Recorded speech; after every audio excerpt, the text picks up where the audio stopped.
Bună, dragii mei! Bine ați venit, bine ați revenit! Eu sunt Meme și, ca de obicei, vă reamintesc cât de minunați sunteți. Astăzi fac citirea pentru următoarea săptămână sau 7 zile sau efectiv pentru când vreți voi, să vă servească și să vă ajute. Pentru cei care nu rezonați, vă mulțumesc cu drag, mergeți acolo unde rezonați mai bine cu mesajele. Citirea este colectivă, energia este una generală, citirea este una generală. Să vedem despre ce este vorba. În zilele ce urmează, timpul nu liniar, momentul prezent este tot ceea ce contează și doar acum ne putem manifesta liberul arbitru pentru o mai bună desfășurare a lucrurilor în viața noastră. Să vedem. Starea care mă învăluie acum este una plină de entuziasm. Iată, iluzionistul sau magicianul. Magicianul, după cum spuneam, entuziasm, să fac lucrurile pe care mi le doresc. Ceva se întrevede la orizont, pe jumătate, sau poate am doar o idee. Sau, numărul 6, poate este nevoie de echilibru și de o alegere înțeleaptă aici. Unii dintre voi fie sunteți într-o fază de trecere de la agonie la extaz, de unde și această senzație de entuziasm pe care o am, iar alții dintre voi doriți să faceți ceva, însă vă împiedică, într-o oarecare măsură, încrederea în voi înșivă.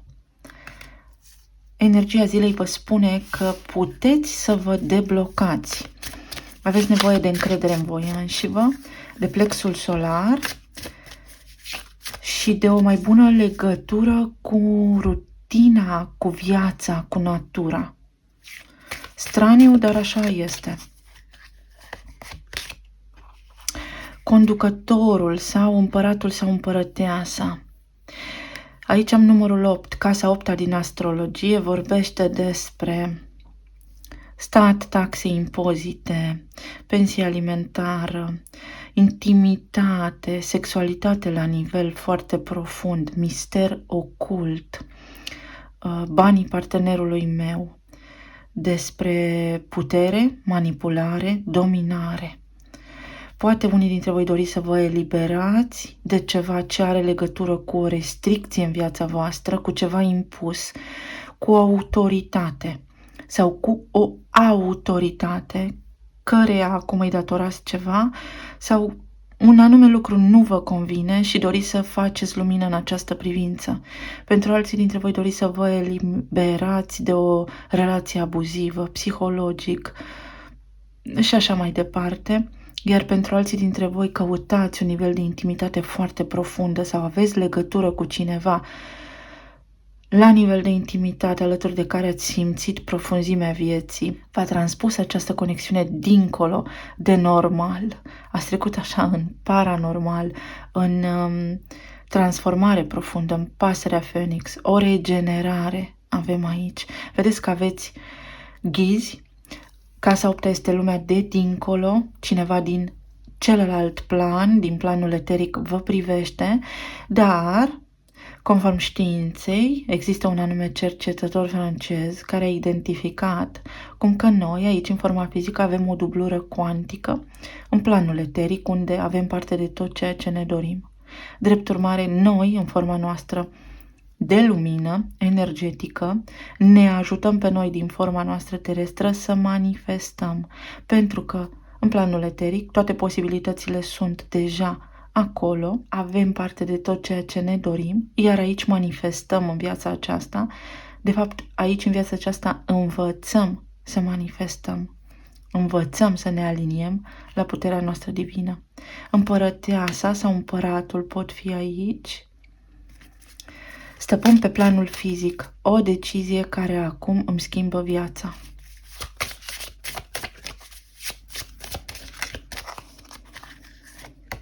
Aici are o coroană pe cap, vedeți? O cunună de flori, o încununare, o decizie care îmi schimbă viața. Calul, din nou casa a 8-a.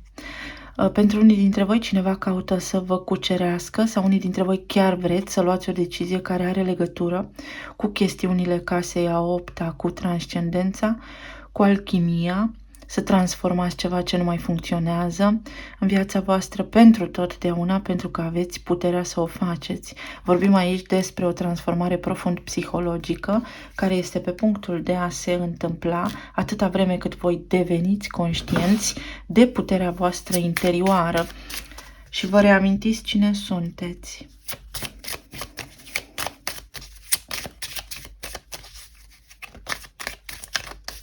Poate aveți parte de vreo interacțiune cu cineva impulsiv, care este foarte puternic și care insistă într-o privință. Toate informațiile sunt în noi, în câmpul nostru lauric și în ADN-ul nostru.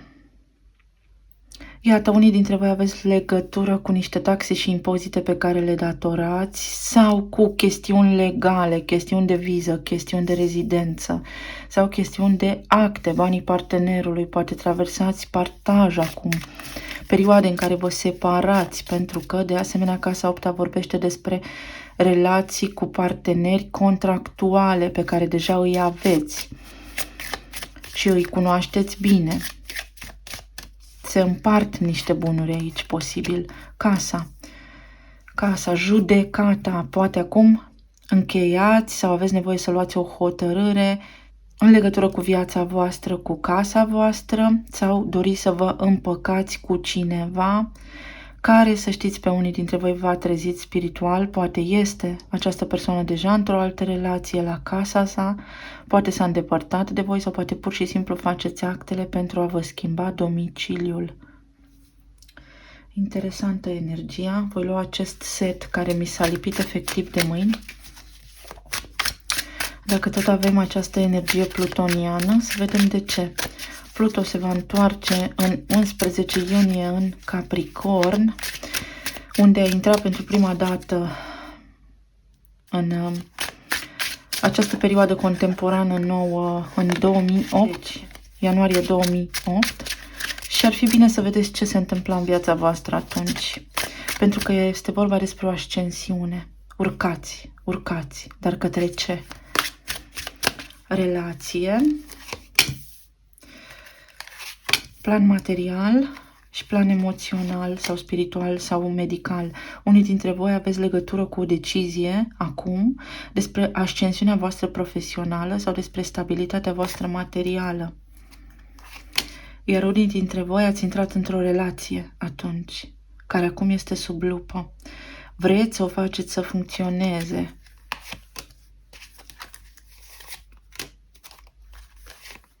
Sau poate pur și simplu este în interesul vostru acum să faceți anumite lucruri care au legătură cu partenerul vostru de viață.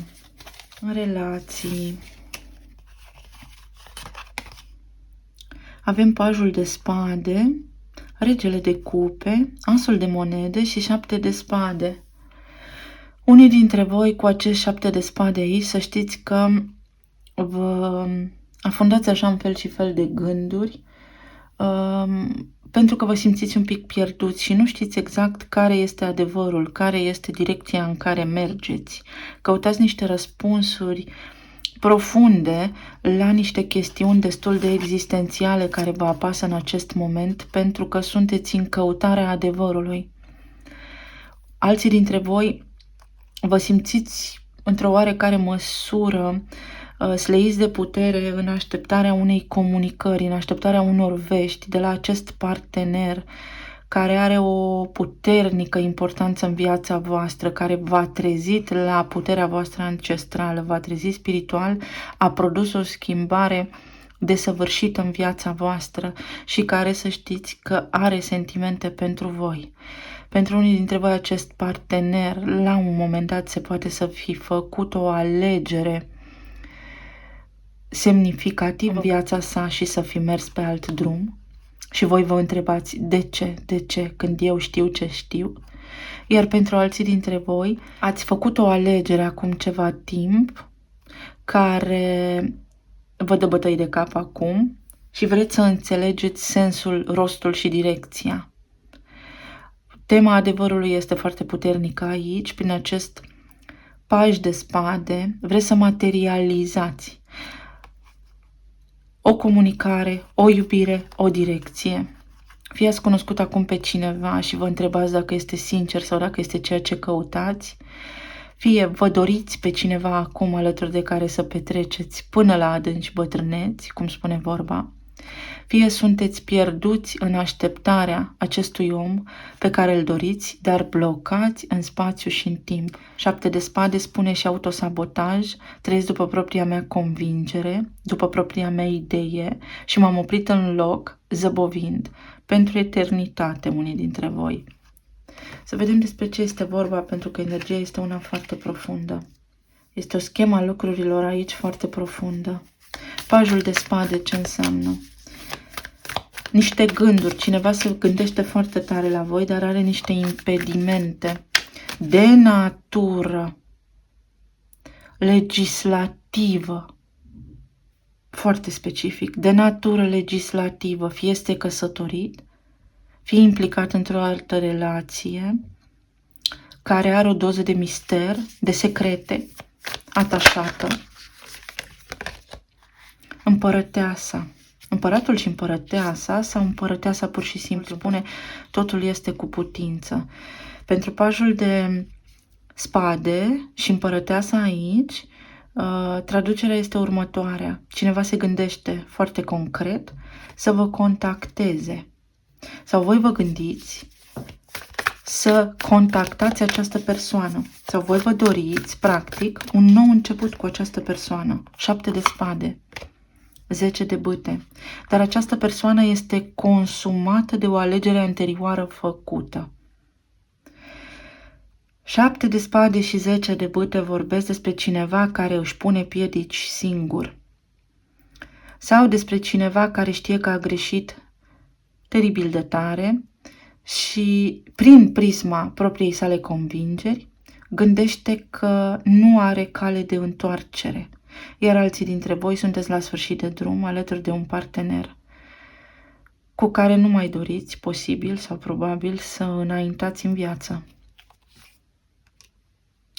Împărăteasa și 10 de bâte spun orice aș face, oricum m-aș gândi, oricum aș crede, acest lucru nu este posibil. Deci vedeți că s-ar putea unii dintre voi să vă sabotați singuri prin subconștientul vostru, prin ideile și convingerile proprii și să ratați o șansă la stabilitate și la iubire. Pentru cei singuri, simt așa o senzație de oricum sunt singuri de atâta timp. Acest lucru și această afirmație nu face decât să transmită în univers convingerea că voi sunteți singuri de atâta timp și nu faceți altceva decât să hrăniți prin afirmația voastră egregorul singurătății. Afirmația corectă ar fi: chiar dacă am fost singur atâta timp, am încredere și convingere că cine este potrivit pentru mine îmi apare în cale atunci când este momentul potrivit. Indiferent de vârstă, plan social, plan financiar, convingere și așa mai departe.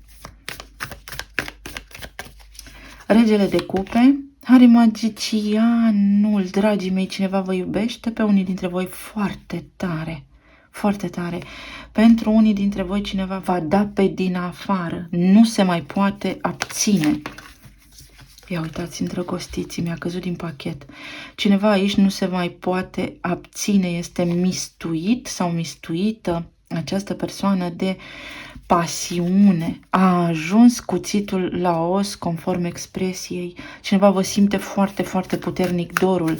Chiar dacă este într-o relație, acolo există plafonare și lipsa pasiunii. Și prin toată viața și existența pe care și-au ales-o până acum, în contextul în care s-au separat de voi, au ajuns la convingerea că au făcut alegerea greșită și că voi erați totul. Asul de monede, asul de cupe.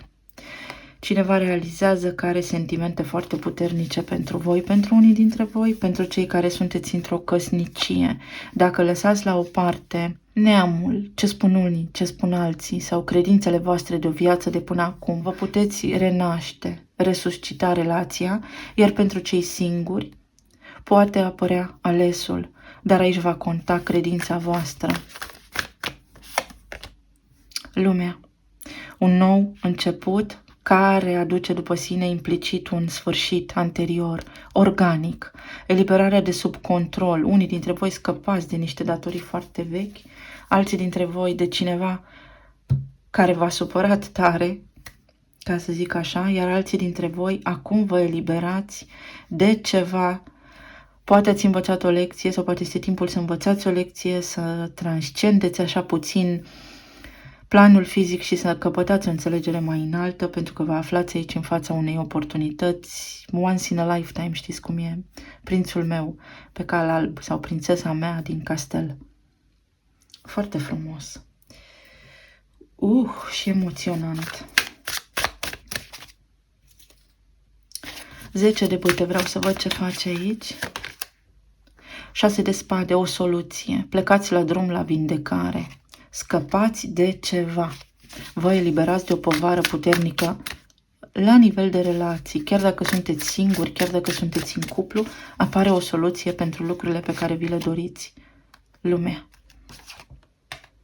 Lumea se clarifică cu lumea. Și asul de spade, asul de cupe, iată, mi-apare aici, dacă am spus asul de spade, iese la suprafață ceva, comunicați, discutați. Temperanța, o echilibrare energetică. Unii dintre voi ați plătit o karmă și acum puteți să o luați de la început și să vă bucurați de viață. Dublura voastră cuantică vă ajută, eul vostru supraconștient, cum îl denumește Jung. Pe planul material avem 7 de bâte, cavalerul de cupe, din nou lumea, 8 de cupe. Pe planul material scăpați de o povară și aici. Scăpați de o povară și în sfârșit vă simțiți eliberați. Unii dintre voi să știți că aveți o lecție a banilor de învățat. Cum să lucrați cu energia banilor. Vă doriți foarte mult ceva și în sfârșit puneți mâna pe ceea ce vă doriți. Fie că vorbim despre un job nou, fie că vorbim despre o poziție mai bună, o promovare, fie că vorbim despre achitarea unor datorii sau fie că vorbim despre în sfârșit obțin meritul meu, ceea ce mi se cuvine, aceste lucruri sunt aici pentru voi să le accesați. Vă eliberați. Atenție că la serviciu pentru unii dintre voi aveți un admirator, cineva vă cucerește de acolo, s-ar putea aici să fie cineva care vă cucerește la serviciu sau cu care voi să aveți așa o idilă, o romanță la serviciu și care să se apere de voi sau de care voi să vă apărați.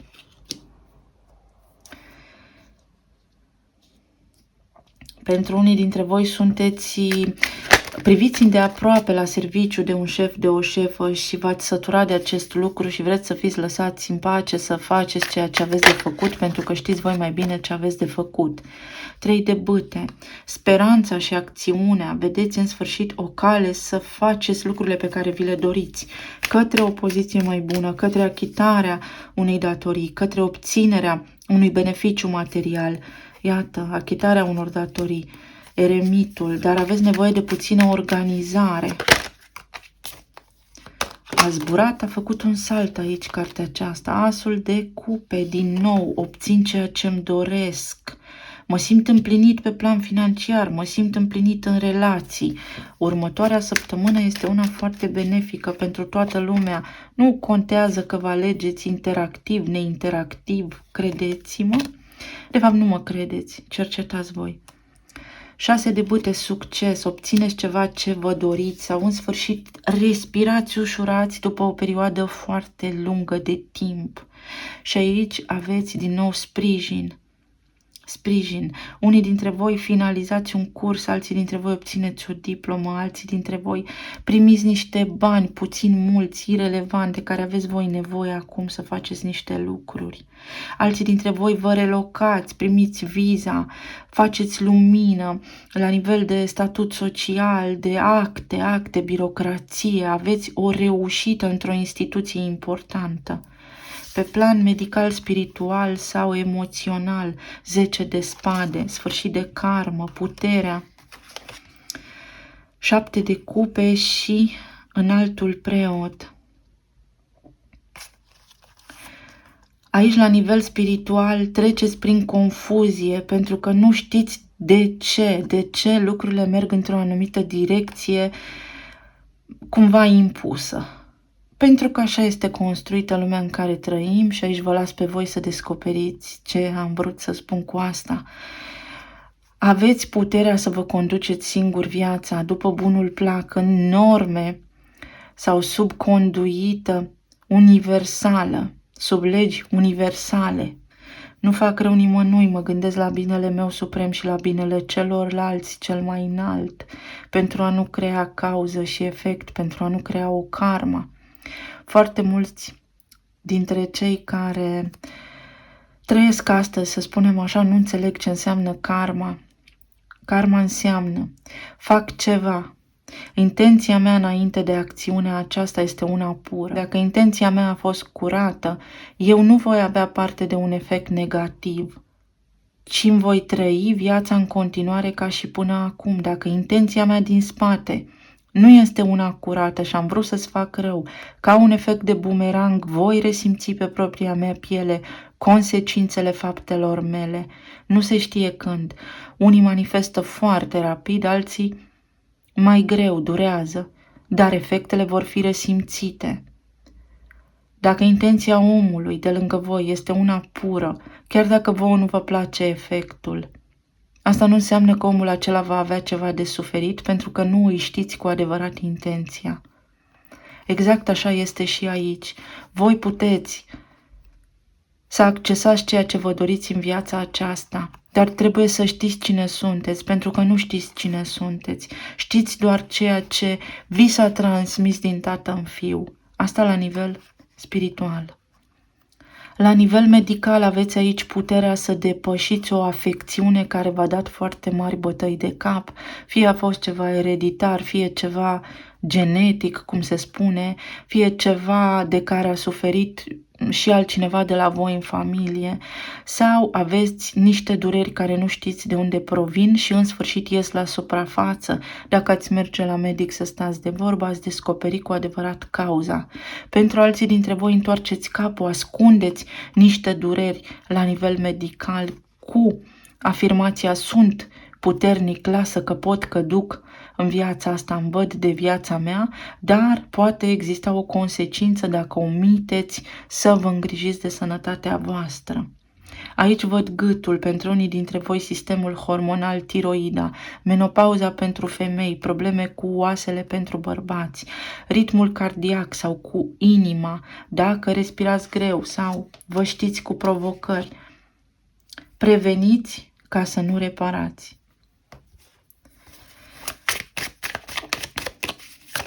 Zece de spade.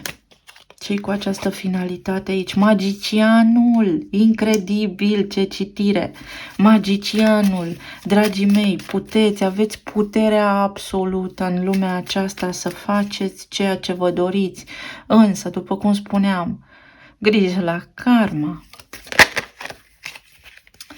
Pentru 7 de cupe, regina de bâte, trebuie să fiți un pic mai hotărâți și mai determinați și să aveți un pic mai mult curaj. Regina de bâte este cineva foarte, foarte capabil și încrezător. Nu vă pierdeți speranța, mergeți, nu lăsați din mână viața și curajul. Pentru putere, 6 de cupe, unii dintre voi vă puteți reconecta cu iubirea vieții voastre, cu care ați avut posibil o căsătorie. Unii dintre voi, da, vă reconectați chiar dacă ați divorțat. Puteți să o faceți. Iar înțeleptul sau un altul preot aici are 4 de spade. Aveți nevoie de liniște, să calmați mintea și propria voastră credință, pentru că unora vă încurcă manifestarea. 2 de bâte. Spune, trebuie să cugetați și să faceți un pas înainte, dar să vă fie clar ce pas și către ce. Și regele de bâte, unii către alesul inimii, alții către soluția potrivită, alții către o altă țară, alții către vindecare, alții către ascensiune. Aveți cunoașterea, vă este frică să o puneți în practică. Unii dintre voi știți adevărul și vă este greu să-l acceptați, iar alții dintre voi aflați cumva adevărul. Cea mai bună carte care descrie energia în acest moment. Chakra coroană 1, magicianul. Tu ești una cu conștiința supremă desprinsă ca extensie pentru a învăța, manifesta, explora și apoi te întoarce înapoi la sursă mai bun, mai aliniat. Chakra coroană, alinierea la intuiția ta. Ai încredere în tine și în puterea ta. Să vedem ce arhetip ne stă astăzi la dispoziție în următoarele 7 zile, în următoarea perioadă sau fie când o fi. Februarie, Vărsător și Pești. Vedeți că aceștia sunt cei doi titani, Pluto și Saturn. Și la început a fost cuvântul și implicit Fecioara și Leul. Puterea de a manifesta prin iertare, prin curățarea percepției, prin desprinderea de karmă de neam, prin vindecarea sufletului, prin căpătarea unei viziuni de ansamblu asupra vieții, prin cunoaștere, prin accesarea cunoașterii ancestrale, printr-o rutină și curățenie mentală, prin ordine în viața voastră, prin concret, prin palpabil, vreți ceva, faceți, vreau, pot, fac, am. Voința inimii. Talismanele.